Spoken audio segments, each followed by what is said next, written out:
Na moj prijedlog vjerujem, prihvatit. Milorad Dodik sa svojim secesionističkim idejama, sada upakovanim u termin mirno razdruživanje, nastavlja da obesmišljava Bosnu i Hercegovinu, držeći tako građane u atmosferi straha, kaže politička analitičarka Tanja Topić. Mislim da je on sam je svjestan da je taj plan nemoguće realizovati iz prostog razloga što neće imati podršku u ostalom dijelu Bosne i Hercegovine. Dodik svoje planove kojima namjerava ojačati autonomiju entiteta Republika Srpska ne dovodi do kraja. Na ovogodišnje lokalne izbore njegova stranka neće izaći po pravilima izbornog zakona Republike Srpske.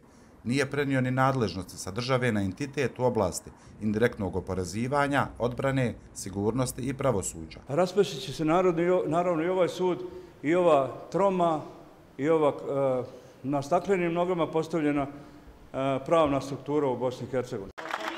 Umjesto toga, Dodik redovno dolazi na sud Bosne i Hercegovine, gdje mu se sudi za neizvršavanje odluka visokog predstavnika. Ali ti planovi su vrlo vješto korišćeni. S jedne strane, za ucjenjivanje kako međunarodne zajednice, tako i ostalih koalicionih partnera na državnom nivou, ali isto tako znači i za držanje u strahu građana sopstvenog entiteta. Dok ne odustaje od separatističke retorike, Dodik koristi mogućnosti da utječe na funkcionalnost Bosne i Hercegovine kroz blokade na državnom nivou vlasti, istovremeno koristeći sve benefite i pogodnosti koje država nudi. Time se pokušavao stvoriti taj argument, pod navodnim znacima argument, odnosno opravdanje, vi ne možete živjeti u državi koja je nefunkcionalna jer vas ona koči, šta vam ostaje kao alternativa?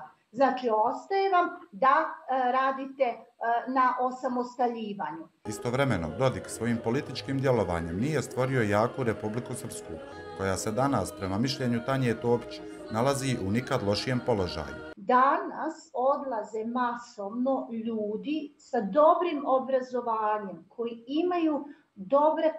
su imali dobre poslove ovdje i odlaze njihove porodice. Neki idu čak tako daleko da prodaju i nekretnine koje imaju ovdje, što je jasna poruka da oni nemaju namjeru da se vraćaju ovamo. Dok Dodikovi ljudi izrađuju sporazum o mirnom razdruživanju, američka ambasada poručuje da razdruživanje ne znači kraj Bosne i Hercegovine, nego kraj Republike Srpske. Za Glas Amerike, Amer Jahić.